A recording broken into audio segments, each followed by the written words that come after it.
올해는 6.25 발발 75년이 되는 해입니다. 자, 하나님의 은혜로 전쟁을 지나고 또 국가가 경제적으로, 정치적으로 성숙하고 발전하고 이렇게 평화로운 가운데 지내고 있지만, 오늘 우리 박 집사님 기도하신 것처럼 오늘 아침에 이란과 이스라엘 전쟁은 이미 알고 있던 소식이고, 미국이 직접 이란의 핵시설을 정밀 타격하는 그런 일들이 있었습니다. 이 땅에 우리 주님이 아니시면, 주님의 통치가 아니면 진정한 평화가 임할 수 없다는 사실을 다시 한번 깨닫고, 사실 여러분, 전쟁의 나팔 소리가 크게 울려 퍼지면요, 법, 윤리, 도덕과 같은 소리들은 침묵할 수밖에 없습니다. 가장 고통받는 자들이 약자들인 것입니다. 하나님께서 자비와 긍휼을 베풀어 주시기를 기도하는 성경교 되시기를 주 안에서 간절히 바랍니다. 자, 우리 교회에 잔치들이 한꺼번에 폭풍같이 이렇게 지나갔습니다. 이미 지나간 배너지는 제가 세워놓은 이유는 그때의 여운을 한 주 더 가지고 가고 싶어서입니다. 성령 강림절을 맞아서 인도네시아 교회 성도들과 하나가 되었고, 또 우리 교회 청년인 준자매가 믿음의 가정을 이루는 교회적인 아주 경사도 있었습니다. 지난주에는 총회 선교 70주년을 맞아서 불가리아 선교사님도 오셨고, 또 동네교회 연합으로 가셨던 지선자매님의 그 찬양과 간증 여전히 우리에게 감동으로 남아 있습니다. 모든 날들을 허락하신 하나님께 감사와 찬송을 올려드립니다. 우리 같이 한번 박수할까요? 이 모든 일들은 궁극적으로는 우리 하나님께 영광이지만은 또 하나의 중요한 목적이 있다면, 우리 교회를 위해서 계획하고 실행한 일들입니다. 교회는 사실 교회 자체를 위해서 존재하지는 않습니다. 제8연도 교회가 존재하는 이유는 우리 교회를 위해서, 우리 교회의 잘됨과 교회의 번영을 위해서 있는 것이 아니라 이 세상의 빛과 소금, 또 세상의 위로와 또 소망이 되기 위해서 존재하죠. 그런데 그러려면은 우리가 먼저 은혜 가운데 머물러야 하기 때문에 바로 그런 복된 시간들을 계획하고 가진 것입니다. 자, 오늘은 바로 그 교회에 관한 한 단면을 함께 살펴보려고 합니다. 바로 은사와 직분이라는 부분입니다. 하나님께서 교회를 세워가실 때 어떻게, 무엇을 통해서, 또 누구를 통해서 일하시는지를 오늘 말씀을 통해 확실히 알고자 합니다. 오늘 말씀 가운데 우리에게 주시는 말씀을 통해서 우리에게 주신 은사와 또 직분을 소중하게 여기고, 그것을 통해 몸된 교회를 세워가기를 다짐하는 복된 시간이 되기를 주님의 이름으로 간절히 바랍니다. 여러분, 교회 이 공동체만큼 다양한 부류의 사람들이 모여있는 것도 굉장히 드물죠. 나이나 성별이나 직업이나 고향이나 학력이나 여러분, 심지어 우리 얼굴도 다 다릅니다. 옆에 얼굴 한번 보십시오. 나하고 비슷하게 생긴 얼굴 있습니까? 아무도 없을 겁니다. 되게 불편하게 생겼잖아요. 죄송합니다. 그러다가 여러분 앞에 설교자를 탁 쳐다보니까 어때요? 굉장히 편안한 얼굴이지 않습니까? 죄송합니다. 다양하다 이 말입니다. 그러면 세상 나라는 이런 다양한 사람들이 어우러지기 위해서 보통 어떻게 합니까? 탄탄하게 조직을 만들고, 때로는 위계 질서를 세우고 규율을 둡니다. 하지만 하나님의 나라는 좀 방식이 다릅니다. 하나님이 다스리시는 나라는 바로 성령님이 일을 하셔가지고 이 다양하고 다른 사람들이 하나 되게 하십니다. 그러면 성령께서 교회를 하나 되게 하실 때 그분이 사용하시는 도구가 무엇이냐? 바로 따라합시다. 은사와 직분. 은사와 직분. 이것을 도구로 하여서 성령님은 교회를 하나 되게 하십니다. 서로 다른 얼굴만큼이나 다양한 은사들을 각 지체들에게 주십니다. 어떤 이에게는 방언을, 어떤 이에게는 예언을, 어떤 사람은 섬기는 일로, 가르치는 일로, 위로하는 일로, 구제로, 다스리는 것으로, 그 외에 성경에 기록되지 않은, 그러나 교회를 유익하게 하는 수많은 재능과 성품들을 교회 내 모든 지체들에게 주십니다. 또 그 주신 그 재능, 그 은사를 따라서 마땅히 섬길 직분도 주십니다. 과거에는 어떤 직분을 주셨습니까? 사도와 선지자와 또 예언자와, 오늘 우리가 에베소서 말씀에 읽었죠. 그런 직분들을 주셨다면 오늘날에는 목사와 장로와 집사와 또 권사와 이런 직분들로 세워주시는 겁니다. 좀 더 확장해서 말하면은 주일학교 선생님, 차량 봉사자, 식당 봉사자, 새가족부 환영하는 분들 등등 하나님이 주신 달란트, 하나님이 주신 은사를 따라 다양한 직분, 직임이 주어졌습니다. 은사와 직분, 이것이 바로 성령님이 교회를 하나 되게 사용하시는 그분의 도구입니다. 오늘 우리는 두 본문을 읽었거든요. 각각 은사와 직분에 관해 말하고 있습니다. 은사와 직분이 교회를 위해 성령님이 사용하시는 도구들인 만큼 오늘 우리가 살핀 이 고린도전서 12장과 에베소서 4장을 잘 보면은 우리는 제8영도 교회를 아름답게 세워갈 수 있는 통찰들을 얻게 될 것입니다. 따라서 저는 사랑 안에서라는 제목으로 사랑 안에서 은사와 직분을 행하여 교회를 세워가자. 다시 한번 말씀드립니다. 사랑 안에서 은사와 직분을 행하여 교회를 세워가자라는 요지로 말씀을 드리겠습니다. 첫째로 은사와 직분은 성령님이 주권적으로 주시는 그분의 선물입니다. 주권적으로 주신다는 말이 뭡니까? 내가 노력해서 받는 게 아니라는 거예요. 자격이 있어서 얻는 게 아니라는 겁니다. 성령님이 주시는 선물이 바로 은사와 직분입니다. 먼저 읽은 본문은 고린도전서 12장입니다. 고린도 교회, 초대교회로 돌아가자 이런 말씀 많이 들으시죠? 솔직히 고린도전서 읽고 있으면요, 이런 교회로 돌아가서 될까 싶습니다. 그래서 그 말의 뜻은 알겠지만 사실 초대교회가 우리의 목표는 아니라는 사실도 우리가 염두에 두어야 합니다. 고린도 교회는 정말 교회가 가질 수 있는 모든 문제를 총망라한 듯한 그런 교회였습니다. 서로 파당을 짓고 끼리끼리 어울리고 우상 숭배하고 또 불신자와 결혼하고 심지어 여러분 우상에게 바친 먹는 거 하나까지도 문제되는 교회가 고린도 교회였습니다. 하나하나 차근차근 이 바울 사도는 유머와 같이 그런 그들에게 가르치는데 오늘 12장부터는 은사를 언급하면서 가르치고 있습니다. 1절에 형제들아 내가 신령한 것에 대하여, 여러분 이 신령한 것이 바로 은사입니다. 앞선 여러 사안들처럼 은사조차도 이 하나님이 주시는 은사까지도 교회 안에 문제거리가 되었습니다. 초대교회는 분명히 강력한 성령님의 역사가 있었습니다. 오순절 성령이 임재하시고 성도들이 외국어를 하게 되고, 이걸 외국어를 하게 된 것인지 혹은 외국어인데 듣고 이해를 하게 된 것인지 학자들 간에는 이견이 있습니다만 어쨌든 외국어로 된 복음을 알아서 듣게 되고요. 또 신비로운 치유와 심지어 여러분 부활의 역사도 있었잖아요. 죽은 유두보가 살아나는 일, 각종 신비로운 일들이 나타났습니다. 하지만 여러분 이 성령이 오시고 있었던 신비로운 일들이 순기능만 한 건 아니었습니다. 특별히 방언의 문제는요, 이 고린도 교회를 성도 간의 분쟁으로 이끌었습니다. 고린도전서 12장 25절을 보시면 바울이 12장에서 계속 모든 지체가 소중하다고 강변하는 것을 보면요, 아마도 예측하는데 이 방언의 은사를 가진 사람들이 일종의 우월감을 가지고 교회 안에서 우쭐거리고 또 교회의 이 헤게모니를 장악하게 되는 것입니다.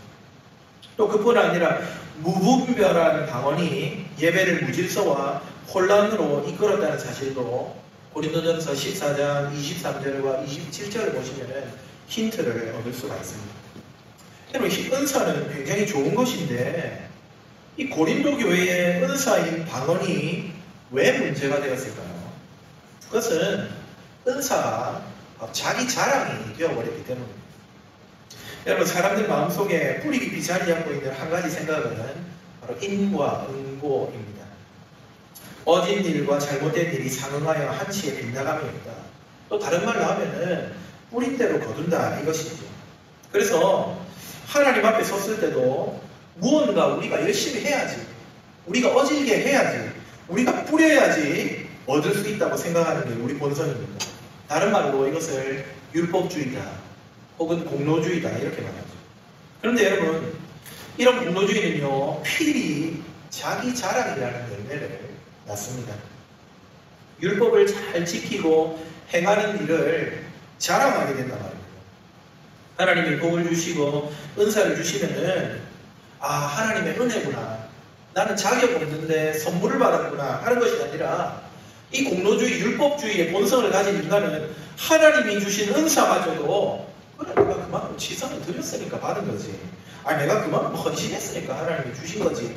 라고 결론을 내린단 말입니다. 내가 한 만큼 받는다 이렇게 되니까 은사가 클수록 하나님을 찬송하는 것이 아니라 내가 대단하네. 자기를 자랑하는 그런 지경에 이르게 됩니다. 바로 이런 본성적인 생각을 오늘 사도 바울이 고린도전서 12장에서 깨뜨리고 있습니다. 은혜를 강조합니다. 이방인으로 있다가 예수님을 주로 시인하게 된 것, 그건 너희들이 잘나서 한 거 아니잖아. 성령님이 그렇게 하게 하신 거잖아. 3절의 이야기. 은사가 다양하게 나타나더라도 그건 너희들이 열심히 해서 받은 게 아니야. 그 출처는 모두 한 분 성령님이라고 4절의 이야기합니다. 여러분 8절부터 보시면은 여러 가지 다양한 은사가 나열이 되어 있습니다만은 전부 어디에서부터 비롯되었다고 합니까? 은사마다 붙어 있는 말이 뭡니까? 성령으로 말미암아, 성령을 따라, 성령으로. 이 각각의 은사들의 출처가 성령님이라고 계속해서 강조하고 있습니다.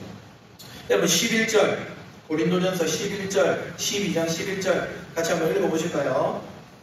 이 모든 일은 깔끔한 성령님이 맞아 그의 뜻대로 감사하게 하고 명확합니다. 이 모든 은사들은 성령님이 행하셔서 그 뜻대로 나누어 주신 거라고 합니다. 은사는 우리 치성의 결과가 아니라 성령님의 선물이라 이 말씀입니다. 사랑하는 성도 여러분, 우리에게 은사를 주시는 그분 오직 성령님 한 분이라는 사실을 믿으시기 바랍니다. 마치 생명 없어 죽은 우리들에게 하나님께서 그 아들을 선물로 주신 것처럼 교회와 하나님의 나라를 세워갈 아무 능력이라고는 없는 우리들에게 은사를 주신 분은 성령님이십니다. 혹 여러분께 방언의 은사가 있습니까? 그건 성령님이 준 겁니다. 자랑할 거 하나 없습니다. 신유의 은사가 있습니까? 성령님이 선물해 주셨습니다. 로마서 12장에 보시면 은사들이 쭉 나오는데 거기 보면 섬기는 은사가 있습니다. 여러분 위로하고 구제하고 다스리는 그런 것들도 은사라고 다 이야기합니다. 그럼 그것들을 내 천성이 착해서 받은 거 아닙니다. 모두 성령 하나님의 선물입니다. 그러니 여러분 우리에게 은사를 주신 하나님께만 영광을 올려드리는 겸손한 성도님들 다 되시기를 주님의 이름으로 축복합니다. 자기 자랑할 거 하나 없습니다. 내 운도 없습니다. 은사와 직분을 주신 우리 주님만이 우리 가운데 높임을 받으셔야 합니다. 은사를 주신 성령님과 삼위 하나님 앞에서 겸손하게 감사하며 주신 은사를 발휘하고 직분을 수행하는 우리 모든 제8영도교회 성도님들 되기를 주님의 이름으로 축복합니다. 둘째로 그렇다면 은사와 직분을 선물해 주신 목적은 무엇입니까? 교회를 아름답게 세우는 것입니다. 여러분 고린도전서 12장 6절부터 7절 다시 한번 읽어보실까요? 시작.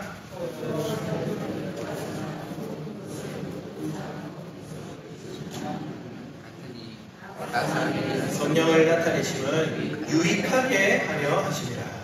각 사람에게 성령을 나타내신 거는 은사를 주셨다는 말입니다.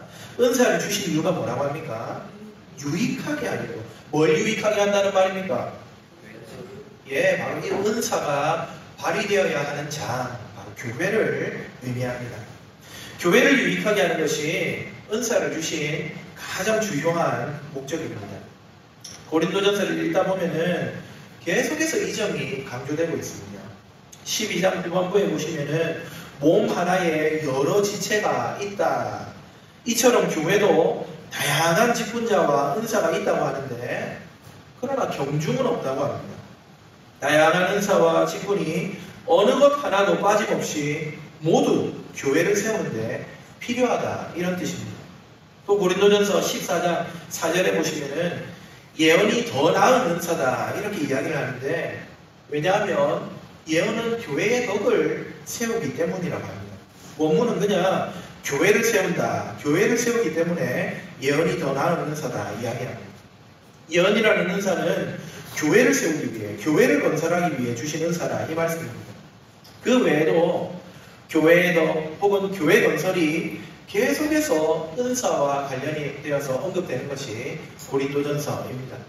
이처럼 은사는 자기를 자랑하거나 자기를 내세우는 재료가 아니라 교회를 건설하는 데 사용하라고 주신 주님의 선물인 것이죠. 오늘 우리가 에베소서를 읽었는데요. 이 두 번째 읽은 에베소서에서는요. 은사만 아니라 직분도 교회 건설이 목적이라고 합니다. 그가 어떤 사람은 사도로, 어떤 사람은 선지자로, 어떤 사람은 복음 전하는 자로, 어떤 사람은 목사와 교사로 삼으셨으니 이는 성도를 온전하게 하며 봉사의 일을 하게 하며 그리스도의 몸을 세우려 하십니다. 그리스도의 몸을 세우는 것, 다른 말로 교회 건설, 교회를 세우기 위해 직분자를 주셨다는 말씀이죠. 맞습니다. 성령님이 주신 이 선물들, 은사와 직분들, 이것이 교회를 얼마나 아름답게 만들어가는지 모릅니다. 여러분, 우리 교회를 생각해 보세요. 우리 교회에 직분자들이 있죠. 먼저 목사가 있습니다. 여러분, 우리 교회는 목사가 한 사람이지만 제가 섬긴 교회에서는 목사가 9명, 목사 공보생까지 9명이 있었습니다. 부산에서 제일 유명한 교회 수영로 교회 제가 홈페이지 들어가 보니까요. 목사만 82명 있더라고요. 거기에 전도사님, 그러니까 목사 준비하고 있는 사람들까지 하면은 총 133명이 수영로 교회는 목사만, 목회자만 그렇게 있습니다.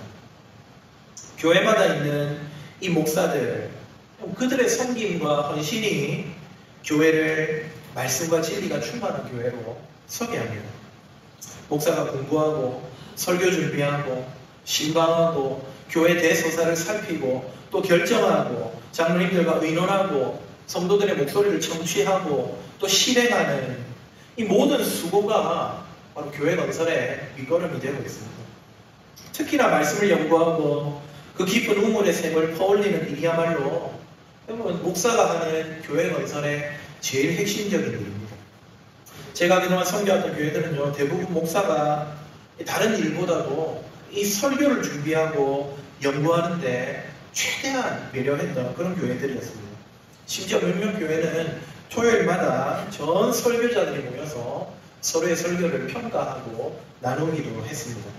그 자리에 이제 담임 목사님도 당연히 앉아 계셨는데 알자가 없었습니다. 전도사님이 목사님 설교는 이게 조금 이상한 것 같습니다. 하면 목사님이 약간 동공지진이 일어나고 놀라운 거는요. 바로 그런 지적을 담임 목사님이 토의 내용을 다 수용하고 설교에 반영을 하더라고요. 그러니까 매주 설교가 풍성하고 교회가 아름답게 세워져 갈 수밖에 없었습니다. 이처럼 말씀을 연구하고 준비하는 또 그리고 교회의 대소사를 살피는 그런 종 목사 직분 덕분에 교회는 세상 말이 아니라 하나님의 말씀, 진리 위에 세워질 수가 있는 것이죠. 말씀의 직분자들을 통해 생명과 자유가 우리에게 흘러들어옵니다. 우리 교회를 세우는데 하나님께서 목사라는 직분을 사용하셔야 됩니다. 여러분 그뿐입니까? 장로라는 직분은 어떻습니까? 제가 우리 교회에 부임했을 때 보니까 일단 담임 목사님이 안 계셨잖아요. 급작스럽게 부고를 우리가 당했지 않습니까? 장로님들이 교회의 모든 일들, 식당 봉사를 제외한 모든 일들을 감당하고 계시더라고요. 재정, 차량 운행, 건물 관리. 정말 교회에 여러분들이 담임 목사님이 없어도 우리 교회가 넘어지지 않고 이렇게 든든하게 서 있을 수 있었던 것은 우리 장로님들의 보이지 않는 수고와 헌신 덕분이었습니다. 심지어 여러분, 제가 사는 사택도 누가 고쳤습니까? 장로님 고쳤잖아요. 그렇지 않습니까? 교회 재직들을 지도하고 또 온화한 미소로 성도들의 영적 상황을 살피는 분들, 바로 우리 교회 장로님들이었습니다. 바로 이 장로 직분자들 덕분에 교회는요 따뜻하고 온전하게 설 수가 있습니다. 장님 집사님들도 마찬가지입니다. 우리 교회 장님 집사님 3분 가운데 2분은 선교회에서 또 1분은 재정부에서 교회의 연보답게 사용하려고 애쓰고 계십니다. 원래 여러분 성경에서 집사 직분의 출발은요 이 구제하는 일이 되버립니다. 구제하는 데는 당연히 돈이 들어가니까 돈을 사용하는 일, 연보 때문에 시작된 직분이 바로 집사입니다. 그래서 우리 교회 집사님들이 이 재정부와 선교에 돈을 제일 많이 맡아서 섬기는 이 자리에 있다는 것은 굉장히 성경적인 일입니다. 여러분, 집사는 장로가 되는 관문이 아닙니다. 엄연히 교회 재정을 잘 사용해서 구제하고 선교하고 하나님 나라를 세워가기 위해 하나님께서 성령께서 이 교회에 주신 항존 직분자입니다. 어쨌든 이 헌금은요, 우리가 매주 기도하듯이 어떻게 기도합니까? 주님의 나라와 교회와 복음과 가난한 자를 위해 사용되어야 합니다. 우리 집사님들이 이끄는 선교회 어떻게 하고 있죠? 이 기도대로 잘 행하고 있습니다. 대내외적으로 장학생을 선발하고요, 구제 대상을 찾아보고 또 지원하고 있습니다. 국내에 돌봐야 하는 교회를 살피고 해외 선교사님들을 지원하고 있습니다. 그뿐입니까?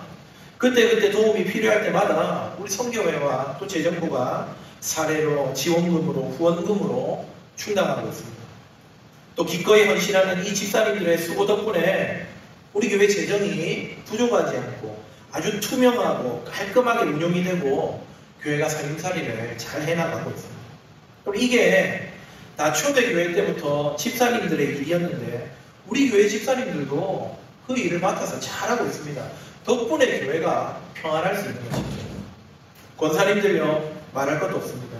교회 어머니로서 연약한 성도들을 돌보고 위로하고 기도하고 굳은 일 맡아 하고 있습니다. 중보기도와 신방의 앞장서는 우리 권사님들 덕분에 교회는 힘을 얻습니다. 제가 아픈 분들 신방에 보면은요, 아, 누구 권사님 먼저 갔다 왔습니다. 누구 집사님 우리 집에 왔다 갔습니다. 저보다 늘 먼저 움직이는 분들이 우리 교회의 여자 직분자들이죠. 이런 권사님들, 그분들의 보이지 않는 수고와 따뜻한 손길 때문에 우리 교회가 하나의 공동체로 계속해서 서갈 수가 있는 것입니다. 여러분, 이런 공식적인 직분자만 아닙니다. 성령께서 은사를 주신 수많은 우리 봉사자들, 어떤 이는 노래로, 어떤 이는 악기로, 또 아이를 사랑하고 품는 성품을 가진 분들은 교사로, 또 어찌됐든 이한몸 희생해서 봉사하는 분들은 주방에서 이것저것 다 열거할 수 없는 많은 분야에서 성령님이 주시는 은사와 직분으로 여러분들이 섬기고 있기 때문에 우리 교회가 세워져 갈 수 있는 것입니다. 사랑하는 성도 여러분, 부디 우리 성령님으로부터 받은 이 은사와 직분을 우리 교회를 위해서 온전히 사용하시는 복된 저와 여러분들 되시기를 주님의 이름으로 축복합니다. 은사, 자기 자랑하는 데 사용하지 않고 임직을 승진으로 여기지 않고 겸손하게 교회를 건설하는 우리 모든 성도님들 되시기를 주 안에서 간절히 축원합니다. 마지막으로, 그렇다면 이 은사와 직분을 교회를 위해 사용할 때 어떤 식으로, 어떤 방식으로 사용해야 할까요? 바로 사랑 안에서입니다. 성령님이 주신 은사와 직분은요, 사랑 안에서 행할 때 가장 큰 효용을 발휘합니다. 아니, 어쩌면은 사랑이 아니면, 사랑 안에서 행하지 않으면 그 많은 수고는 전혀 역사하지 않을 수도 있다는 사실을 기억해야 합니다. 오늘 우리가 두 번째로 읽었던 에베소서 4장 16절을 보십시오. 각 지체의 분량대로 역사한다. 이 말은요, 각 지체 우리들이죠. 근데 그들이 받은 은사가 있지 않습니까? 직분이 있지 않습니까? 어떤 사람은 전도자로, 어떤 사람은 복음 전하는 자로, 어떤 사람은 목사와 교사로. 근데 그 지체들의 분량대로, 즉 직분대로 모든 성도들이 봉사한다, 이 말입니다. 그렇게 봉사한다는 말 바로 다음 말이 뭡니까? 사랑 안에서 스스로 세운다. 모든 성도들이 받은 은사와 직분으로 열심히 섬기는데 그 섬김이 사랑 안에서 이루어질 때에, 사랑을 통해서 실행될 때에 몸을 세워간다고, 그 몸이 자라간다고 사도 바울이 말하는 것입니다. 여러분, 교회를 아름답게 세우는 것, 교회 건덕, 교회 건설 다른 거 없습니다. 그래서 바로 사랑입니다. 사랑으로 봉사하고 사랑으로 섬길 때 교회는 아름답게 세워질 수 있습니다. 고린도전서 12장 31절, 우리가 읽지는 않았지만은 거기 보시면 너희는 더 큰 은사를 사모하라. 내가 또한 가장 좋은 길을 너희에게 보이리라. 하고는 고린도전서 13장으로 넘어가죠. 13장은 뭡니까? 우리가 잘 아는 사랑장이거든요. 사랑은 언제나 참고. 그래서 사람들이 많이 오해하기를, 뭡니까? 더 큰 은사를 사모하라 하고 사랑이 나오니까 사랑이 더 큰 은사인가 보다 하는데요. 사랑은 은사가 아닙니다. 사랑은 31절에 나와 있는 대로 또한 가장 좋은 길이 사랑입니다. 12장 앞에는 방언을 이야기하고 13장 다음 14장에는 예언을 얘기하는데 방언과 예언 사이에 사랑은 언제나 오래 참고 이야기를 하면서 방언이든 예언이든 이 모든 은사들을 사용하는 제일 좋은 통로는, 제일 좋은 방법은, 제일 좋은 길은 사랑밖에 없다라고 이야기하는 것입니다. 사랑이 은사를 발휘하는 제일 좋은 길입니다. 사랑이 없으면 방언도 울리는 꽹과리만도 못합니다. 사랑이 없이 설교하는 목사는 아무 변화도 일으킬 수 없습니다. 사랑 없이 구제하고 사랑 없이 몸을 불사르게 내줄 정도로 봉사해도 교회는 아무 유익이 되지 못할 것입니다. 정말이지 교회는 사랑이 없으면 아무것도 아닌 곳이 바로 교회입니다.